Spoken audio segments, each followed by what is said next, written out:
Tervist! Mina olen Margit Ennokene ja koos Triinuga siis üritame selle asja siin natukene siis lahata seda. Et ministeeriumi ametnikele kohaselt oleme me teinud teile siia pealelõunasesse sessiooni eriliselt kuiva ettekande, mis koosneb pea üksikasjalikult väljavõtetest erinevatest direktiividest, õigusaktidest ja juhistest. Et siinkohal annan siis ka sissejuhatuseks sõna üle Triinule. Tere! Meie ettekanne siis käsitlebki neid võimalusi, mis siis on taastuvenergia arendamiseks juhul, kui eelmistes ettekannetes välja toodud vältimis- ja leevendusmeetmed ei toimi, kui tuulepargiga tõepoolest soovitakse ja on näha ette, et tekitatakse kahju loodusväärtustele. Ja meie eesmärk on siin avada seda teemat natukene laiemalt, selleks, et saakski aru, kust tulevad õigusnormid, millised need on need piirid ja millised on võimalused.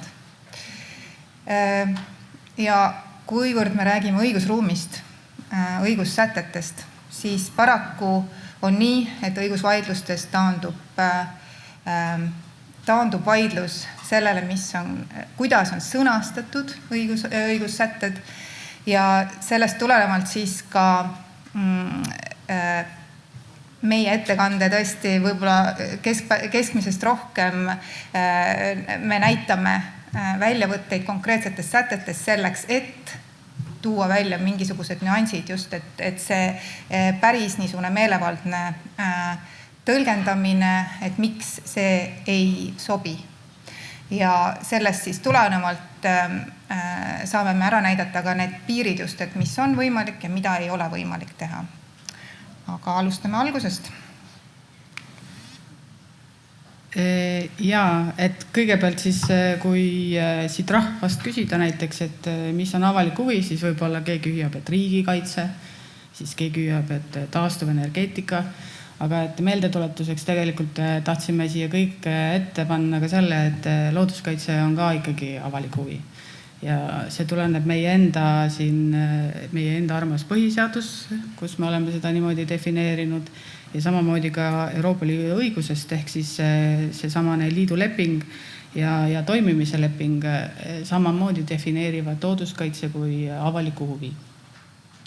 Ja teiselt poolt on samasugune avalik huvi ka taastuvenergeetika. Meil on energiamajanduse korralduse seaduses on sätestatud, et ka aastaks 2030 peab kõik meie 100% meie tarbitavast elektrist peab olema taastuv. See säte on endiselt jõus. Samamoodi äsja või suht hiljuti vastu võetud energiamajanduse arengukava 2035 sätestab siis üldeesmärgi, mis on meie jaoks taastuvenergia puhul oluline.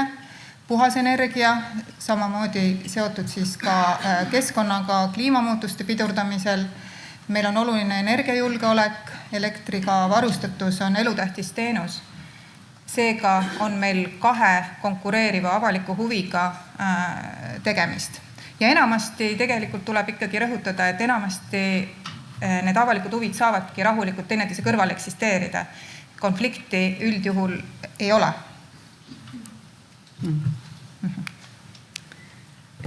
Siin siis veel kord sissejuhatuseks ja meeldetuletuseks, et millistest direktiividest me räägime, et on see sama loodusdirektiiv, linnudirektiiv ja veepoliitika raamdirektiiv. Ja kui me nüüd räägime taastuvenergeetika avalikust huvist, siis esmakordselt jõudis see Euroopa Liidu õigusesse nõukogu määrusega 2022-2577 2022. aasta lõpus, ajendatuna siis puhkenud Ukraina sõjast ja see määrus siis võeti vastu erakorralistel õigussätetel tuginevalt väljaspool seda tavapärast Euroopa Liidu seadusandlikku menetlust. Ja see määrus oli ajutise kehtivusega, see lõppes ära eelmise aasta juunis, selle kehtivus, küll aga tuleb seda endiselt edasi kohaldada nende projektide menetlustes, siis, mida alustati selle määruse kehtivuse ajal. Ja kui me räägime nüüd ülekaalukast avalikust huvist, siis taastuvenergeetika kui eelduslik ülekaalukas avalik huvi on pärast seda 2025. aasta juunikuud siis sätestatud Euroopa Liidu taastuvenergeetika direktiivis samasugusel kujul. Kui me nüüd räägime, et mida tähendab see taastuvenergeetika kui eelduslik ülekaalukas avalik huvi, et direktiivi artikli 16F sõnastuses siis on see eelduslik, seda eeldatakse, et taastuvenergiajaamade rajamine on ülekaaluka avaliku huviga ja seda tuleb siis kohaldada konkreetsete looduskaitse direktiivide sätete tõlgendamisel, sätetega õigusliku analüüsi käigus. Tegemist on siis Euroopa Liidu loodusdirektiiviga, veepoliitika raamdirektiiviga ja linnudirektiiviga ja seal on see ülekaalukas avalik huvi on siis määratletud nende direktiivide väga konkreetsete sätete kaudu. See ei ole abstraktne, see on seotud väga konkreetsete Euroopa Liidu direktiivide sätetega. Ja kui nüüd neid samaseid sätteid lähemalt vaadata, siis saabki artikli 6 lõige 4 ja artikli 16 lõige 1 punkt C välja tuua, et kui kava või projekt kahjustab Natura ala ja alternatiivi ei ole, võib selle siiski ellu viia, kui siis ülekaalukas avalik huvi kohaldub. Aga liikmesriik peab siis võtma kõik vajalikud asendusmeetmed, et säilitada Natura 2000 võrgustiku sidusust. Ja teisel juhus siis, et samamoodi, et kaitstavat liiki võib kahjustada, kui puudub muu rahuldav alternatiiv, liigi soodne seisund ei halvene ning see on vajalik rahva tervise ohutuse või muu ülekaaluka huvi tõttu ja sealhulgas siis sotsiaalmajanduslikud põhjused. Linnudirektiiv nüüd nii leebe või lahke või laialt ei ole ja sealt tegelikult võib, et kui minna üks slaid edasi, olemegi juba edasi, mina lihtsalt ju. Ma ei oska tagasi minna. Ei ära mine tagasi, mine edasi. Alumine tagasi. Eelmine, see on juba väga hästi. Siis siin on tegelikult see ainumas A, rahva tervise ja ohutuse huvides võib siis kahjustamist lubada. Ja veeraamdirektiivi see on kõige jubetam see. Veeraamdirektiivi puhul siis, et seda veekogu seisundi halvenemine või hea seisundi saavutamata jätmine on lubatud uue arenduse tegevuse tõttu, kui jällegi võetakse kõik võimalikud leevendusmeetmed, põhjused on vesikonna majandamiskavas selgitatud, muudatus on ülekaaluka avaliku huvi tõttu ning keskkonnale paremat alternatiivi ei ole. Et need on nüüd need kohad, kus siis sa võtad meie need olemasolevad direktiivid, mille järgi me siin elame ja oleme, ja määrid sinna selle uue elu peale. Siin on nüüd järgmine kokkuvõte. Kokkuvõtteks siis, eks ju, et me kordame neid sõnu veel mitu korda siin selle ettekande jooksul, et puuduvad reaalsed alternatiivid, liigiseisund ei halvene, see on ülekaalukas avalik huvi ja kahju hüvitatakse.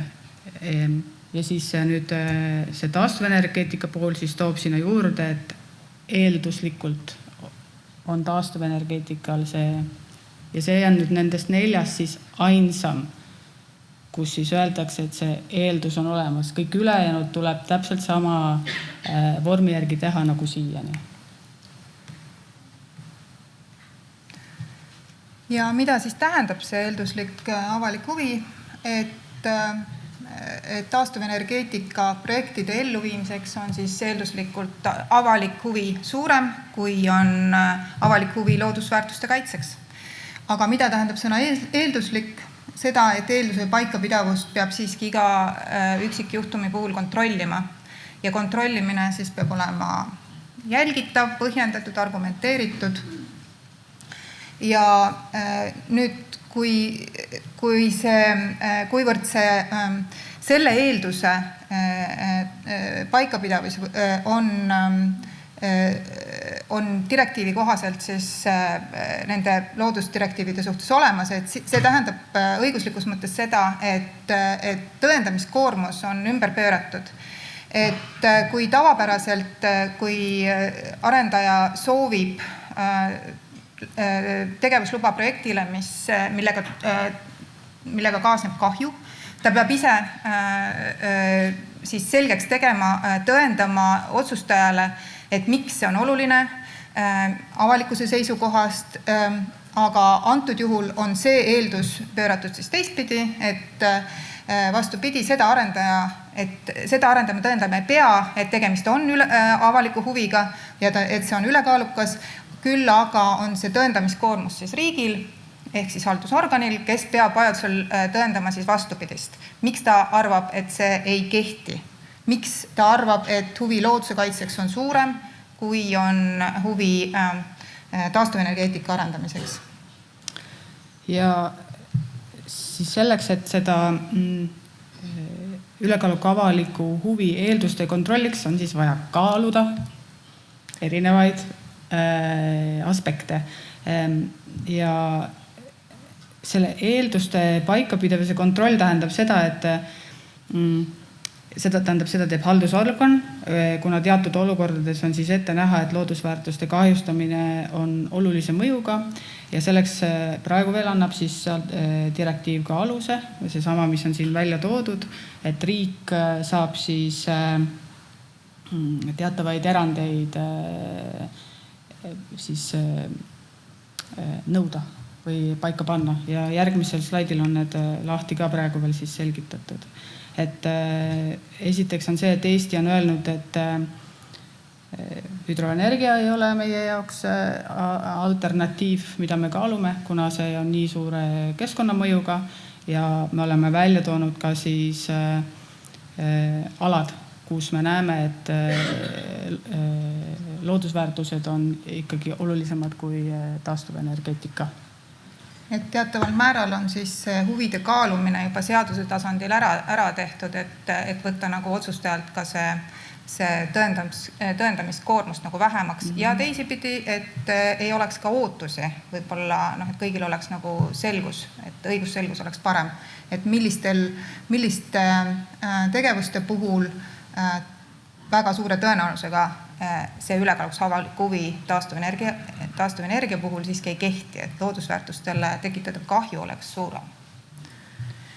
Ja menetlused, kus saab siis seda ülekaalukat avalikku huvi kohaldada, on meil sätestatud energiamajanduse korralduse seaduses, et kõigepealt on planeeringumenetlus, see nüüd oli niisuguse tähtajalise kehtivusega säte, et oli seotud selle sama enne mainitud Euroopa Liidu määruse kehtivusega, ehk siis kuni 30. juunini 2025 algatatud planeeringutele see kehtib. Ja seda põhiotsustamine ülekaaluka avaliku huvi üle toimub tegevusloa menetluses ja tegevusloaks siis on mis tahes taastuvenergia projekti elluviimiseks vajalik luba. Juhul, kui see taotlus on esitatud pärast 30. detsembrit 2022, mil hakkas kehtima siis enne mainitud Euroopa Liidu määrus. Lisaks on seal samas energiamajanduse korralduse seaduse paragrahvis siis toodud välja ka need alused, need ülejäänud 3 tingimust, mis peavad olema täidetud selleks, et loodusväärtuste kahjustamist lubada saaks, ehk et liigi seisund ei halvene, puuduvad reaalsed alternatiivid ja on olemas hüvitusmeetmed, mis tagavad siis liigi säilimise. Kui hüvitusmeetmed ei ole, siis seda tegevust lubada ei saa. Ja veel kord siis kokkuvõte ja kordamine, et loodusväärtuste kahjustamise lubamist siis direktiivides ja siia on toodud nüüd juurde siis ka, et kust nad eks ju tulevad, et see ülekaalukus avalik huvi, mis on siis eelduslikult suurem ülekaalukus avalik huvi ja ülejäänud siis punktid ongi seal samas ENKSis.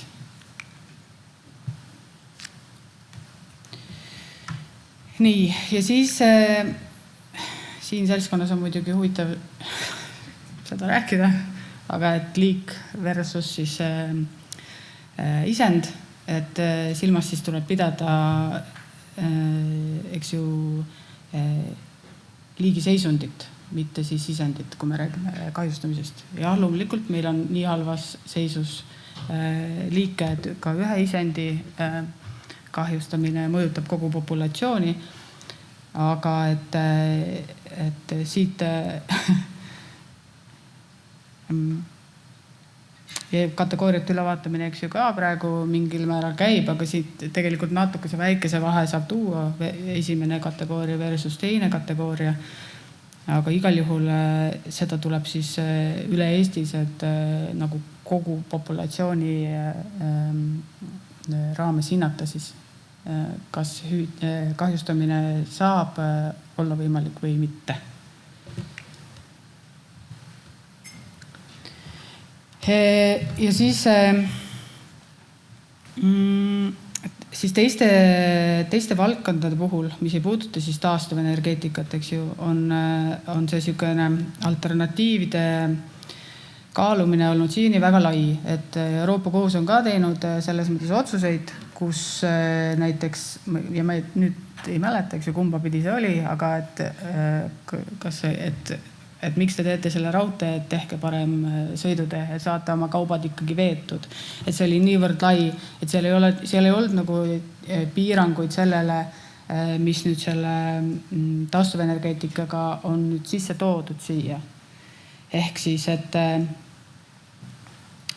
see peab olema siis samasuguse võimsuse, energiatehnoloogia ja ajaga tehtav arendus ja ilma oluliselt suuremate kuludeta.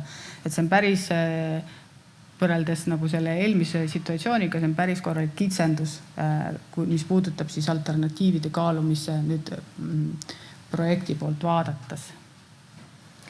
Siin juhiksin juristina ka tähelepanu sõnale võib, mis on ka välja toodud, et see tähendab, et võib, aga ei pruugi, mis tähendab seda omakorda, et tegemist on kaalutlusotsusega, mis tähendab, et tuleb põhjendada, tuleb näidata ära, kuidas otsuseni jõutakse, milliseid alternatiive on kaalutud, miks on üks või teine lahendus kõrvale jäetud. Ja.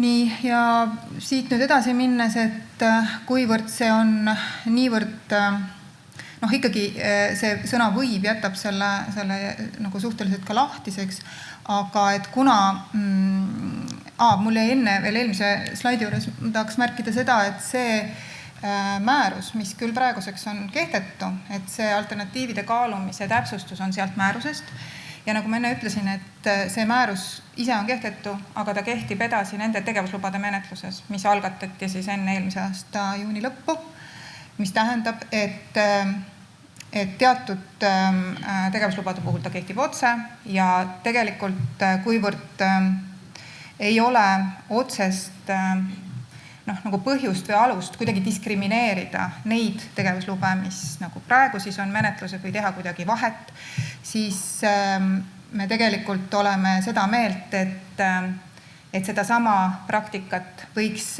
jätkata ka praegu edasi, ka nende uute tegevuslubade puhul, mis on nüüd antud või taotletud siis või menetlust on algatatud pärast eelmise aasta juunit. Ja seda toetab ka tegelikult see aspekt, et Euroopa Komisjon siis on ise ka saanud aru, et tegelikult selle sätte rakendamine on olnud problemaatiline ja on algatanud siis selle taastuvenergeetika direktiivi muutmise, mis on praegu siis liikmesriikide vahel nagu läbirääkimistel või siis sellele järgnevad siis vastavalt siis Euroopa Liidu seadusandluse reeglitele siis konsultatsioonid parlamendiga, ja nõukoguga triloogid. Et ühesõnaga see peaks tulema ühel või teisel kujul ka edaspidi sinna taastuvenergeetika direktiivi. Aga et kuivõrd seda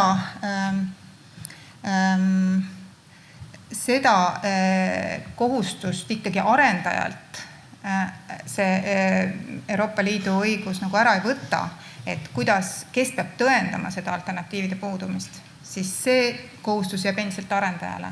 Et arendaja, tema peab andma siis otsustajale ja Keskkonnaametile, sest kes liikide kahjustamise peab alati kooskõlastama, tema peab andma piisava sisendinfo, et alternatiivsed loodust vähem kahjustavad sama tehnoloogia ja võimsusega projektid oleksid aeganõudvamad ja kulukamad.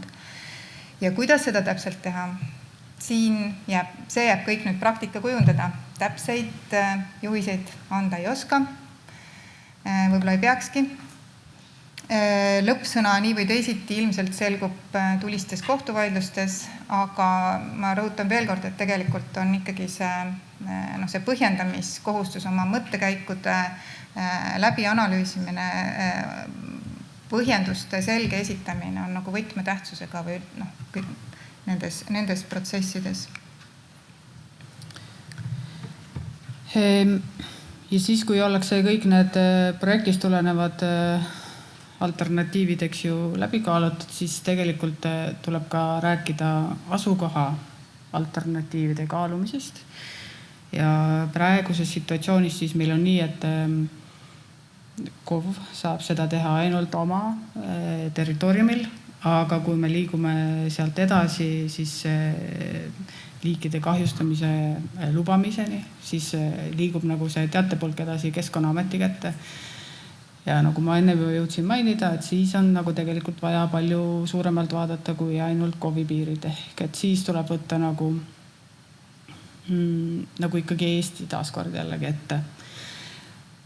Aga nagu et nagu Triin just enne ka rääkis, et see sisendinfo, see algne sisendinfo, mida siis GEA saab valideerida ja kontrollida ja sinna juurde oma noogutuse anda, peab tulema siis ikkagi arendajalt. Ja siia kolmandasse punkti mõned võimalikud aspektid ka oleme välja toonud, et ehitusõigusega või ehitamisel tuurepargid ümbruskonnas peaksid olema seal selles kalkulatsioonis sees, kus on väiksem kahju, takistus teistes asukohtades ja siis samamoodi see, millest siin on 2 päeva jooksul palju räägitud, et mis siis need riigi taastuvenergia eesmärgid on ja kuidas hetkeseis. Et kui me räägime täna või me räägime poole aasta pärast, et siis need nüansid võivad olla natukene erinevad. Ja veel kord, et tegelikult selle hüvitamiseni ja liikide kahjustamiseni peaksime jõudma kõige viimases etapis, et kõigepealt me ikkagi üritaksime seda vältida ja leevendada. Aga et hüvitusmeetmed võivad siis olla, need ei ole üks ühele, eks ju, need võivad olla erinevate liikide puhul erinevad ja sealhulgas siis võib olla elupaikade taastamine ja parandamine või suisa uute elupaikade rajamine, ka uute alade kaitse alla võtmine, et siin selles mõttes tuleb lähtuda siis sellest samast asukohast ja sellest kahjustamise siis nagu ulatusest. Ja hüvitusalad tuleb panna kõik eelisesse, need peavad olema kõigile kättesaadavad.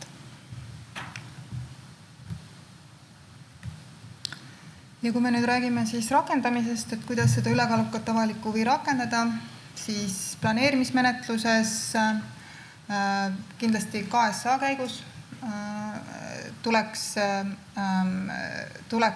käsitleda, tuleks analüüsida, kui on näha, et tõesti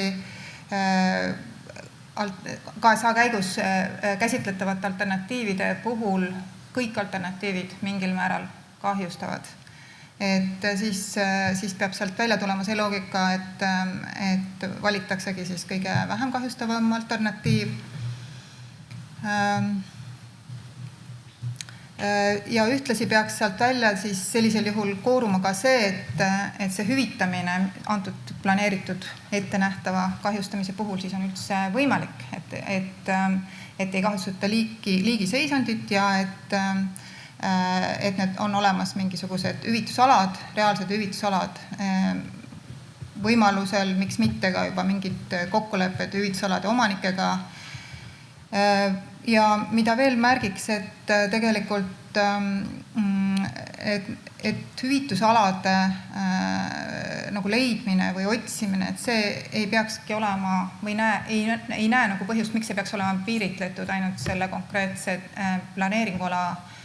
planeeringualaga, et tegelikult võib vabalt minna hüvitusalade väljapakkumisega ka nendest väljapoole, sellepärast et kui nüüd selline KSA läheb siis eks ju Keskkonnaametile, siis Keskkonnaamet sealt nagu peab nagu jõudma veendumuseni, et jah, see hüvitamine on võimalik, aga tegelikult tuleb lõplik otsus, tuleb siiski tegevusloa menetluses.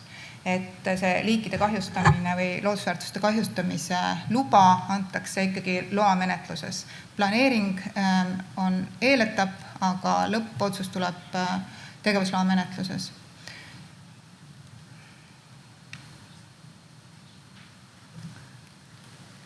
Ja kui nüüd minna loamenetluse juurde, et siis et tegelikult ongi arendaja vaates võib-olla kõige parem variant muidugi, kui on planeeringu KSA-s on juba need hüvitusmeetmed olemas. Sellisel juhul on tal võimalik koos taotlusega need esitada. Kui KSA-s ei ole, kuid siis see tegevus võib kaasa tuua mingisuguse ebasoodsa mõju, siis on võimalus, et arendaja töötab välja ise hüvitusmeetmed, pakub need välja, tellib eksperdilt, sealhulgas siis leiab hüvitusalad või siis algatatakse KMH ja alternatiivide kaalumine ja hüvitusmeetmete välja töötamine siis toimub KMH käigus. Jällegi meetmed kooskõlastab Keskkonnaamet ja need lähevad siis kohustusliku lisatingimusena tegevusloale. Siin eelnevates ettekannetes käis läbi see tegevusloa muutmise küsimus. Ma arvan, et see peaks järjest kuidagi vähemalt selliste problemaatiliste või konfliktsete projektide puhul muutuma pigem nagu tavapraktikaks või normaalsuseks. Sest nende meetmete rakendamise ja toimivuse, et nad ka sisuliselt aitaksid siis kaasa seda loodust, kas siis looduse tekitatud kahju leevendada või siis seda hüvitada, et see peab toimuma nii enne tegevust, kogu tegevuse ajal ja vajadusel, kui need ei toimi, need meetmed, et siis tulebki leida uued täiendavad meetmed. Või siis vastupidi, et juhul, kui on näiteks loodus ise kohanenud, et on näha, et tegelikult seda leevendamist või hüvitamist enam vaja ei ole, et siis samamoodi tegelikult on Keskkonnaametil võimalik teha ettepanek siis loaandjale, kelleks on siis tavapäraselt kohalik omavalitsus, seda luba ka muuta sedapidi, et see nende meetmete võtmine siis lõpetada. Ja veel kord siis kokkuvõtvalt, et mis on erinevate nii-öelda osapoolte rollid. Et kui arendaja siis peab esitama põhjendused alternatiivide puudumise kohta, siis seda tegelikult see nii menetleja oma pädevuse piires kui Keskkonnaamet oma pädevuse piires peab siis andma sellele hinnangu, eks, et see on niisugune vastastikune ja ülekattuv kontroll. Siis need samad hüvitusmeetmed, mis tuleb välja pakkuda, kus peavad olema siis maaomanikega kokkulepped, eks ju, saavutatud ja kogu selle tegevuse mõju tuleb siis, tegevuse kestel tuleb siis seda mõju järjepidevalt hinnata. Nüüd ülekaaluka avaliku huvi eelduste siis esinemist on samamoodi nii menetleja vaatab oma pädevuse raames, kui Keskkonnaamet peab andma ka sellele nagu hinnangu ja menetleja siis ja siis Keskkonnaametil siis terve ports veel igasuguseid erinevaid ülesandeid, mis puudutavad siis seda sama liigiseisundi ja ta annab hinnangu liigiseisundile ja et kas need hüvitusmeetmed on piisavad, siis loamenetluse raames kooskõlastab kahjustamise lubamise ja on seotud siis ka järelseire ja nende hinnangutega.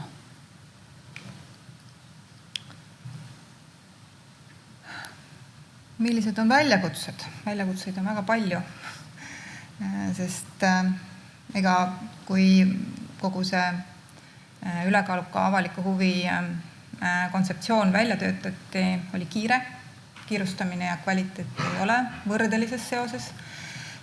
Paratamatult jäi väga palju aspekte toona Euroopa Liidu tasandil läbi analüüsimata piisavalt, see on minu arvamus. Ja tegelikult on need probleemid siis sealt edasi kandunud ka liikmesriiki, Eestisse seal hulgas. Meil ei ole täit selgust, me ei saa tegelikult oma riigisiseses õigusruumis reguleerida rohkem, me ei saa sellepärast just, et seal tuleb vastu Euroopa Liidu looduskaitseõigus, just sellepärast me ei saa täpsustada, me ei saa kuidagi laiendada seda taastuvenergeetika avalikku huvi, me ei saa täpsustada, see on nagu ta on, sellepärast et ongi teine avalik huvi tuleb sealt vastu. Ja planeerimine versus loamenetlus on laiemalt, ongi küsimus, et kui planeerimismenetluses näiteks alternatiive piisava täpsusega ei kaaluta, et siis see probleem kandub tegelikult üle loamenetlusse, et tuleb igal juhul neid seal kaaluda. See tähendab, et tegelikult see, mis on planeeringu faasis võib-olla ette nähtud või millega on juba arvestatud, et see loamenetluses võib tegelikult osutuda mitte piisavaks. Siis alternatiivide puudumise hindamise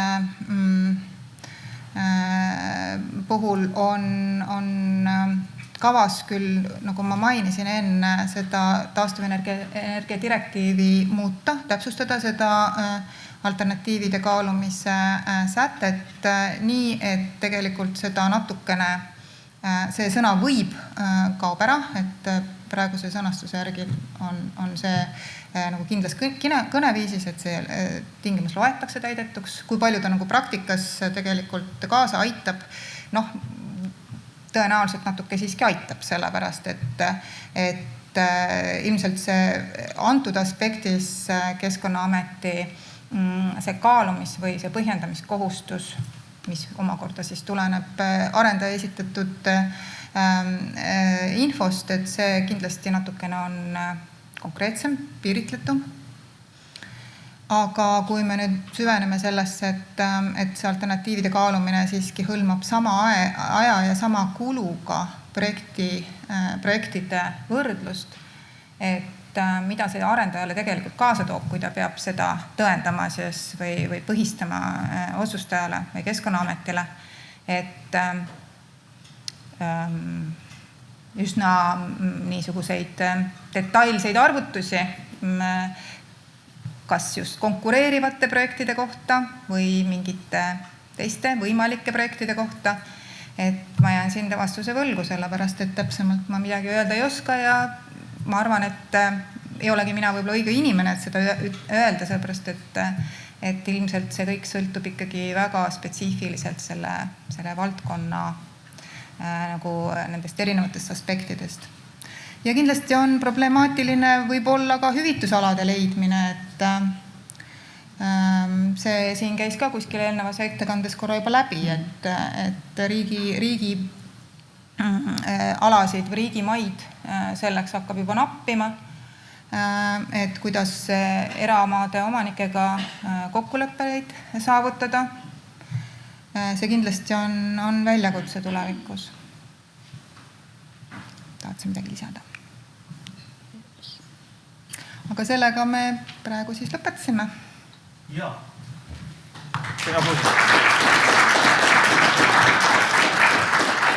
Nii, minusuguse lihtsa inimese jaoks see ettekanne pani teema keerukuse ratti veel korruse võrra kõrgemale. Nii, aga küsimusi on rohkesti teile ja siin populaarsemad küsimused, et mida tähendab, et reaalsed alternatiivid puuduvad? Kas sellist olukorda saab üldse olla ja kas alternatiiv on Eestis või KOV-i tasandil või mingi muu piirkond? Ja näiteks kas Utilitase punane kaart tõestab, et asukoha alternatiivid puuduvad? Palju küsimusi. Jaa, et selles mõttes, et me võime jõuda kunagi Eestis oma arendustega nii kaugele, et alternatiivid puuduvad.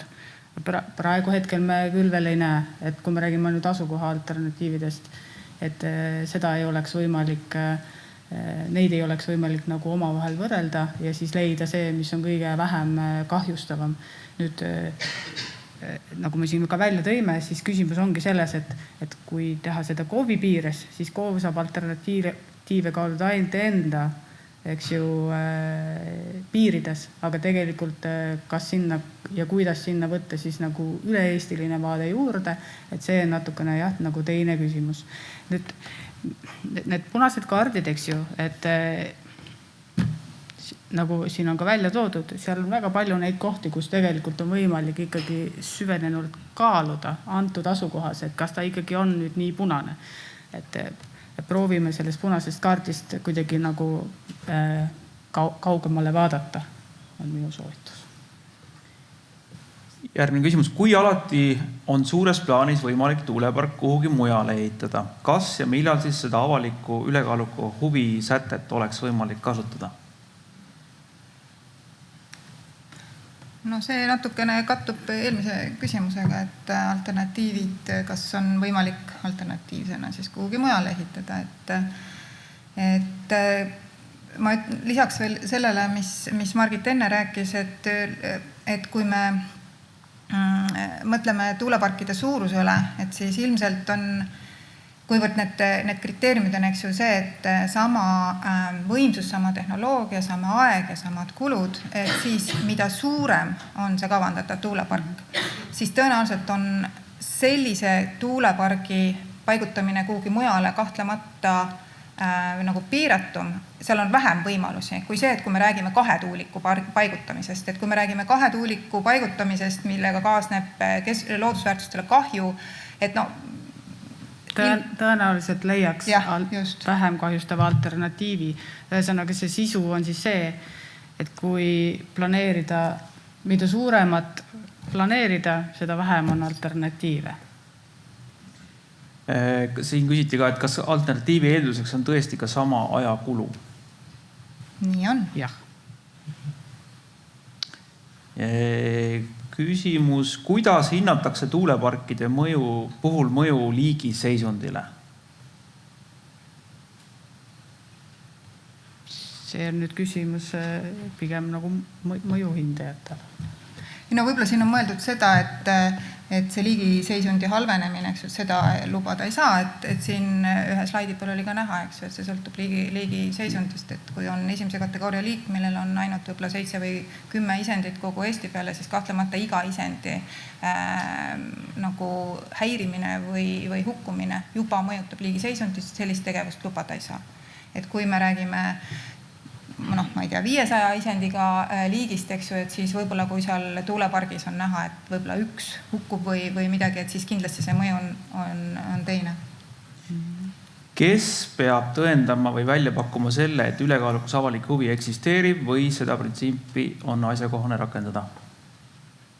See tuleneb siis sellest tegevusloa taotlusest, kus arendaja näitab, et tema tegevusega tekib loodusväärtustele kahju ja et nendel ja nendel põhjustel tema leiab, et alternatiive pole, et asi on ülekaaluka avaliku huviga, seda ta siis tõendama ei pea ja nii see on. Kas teie hinnangul muutis eeldusliku avaliku huvi omistamine Euroopa Liidu tasandil midagi tuuleparkide kavandamises Eestis?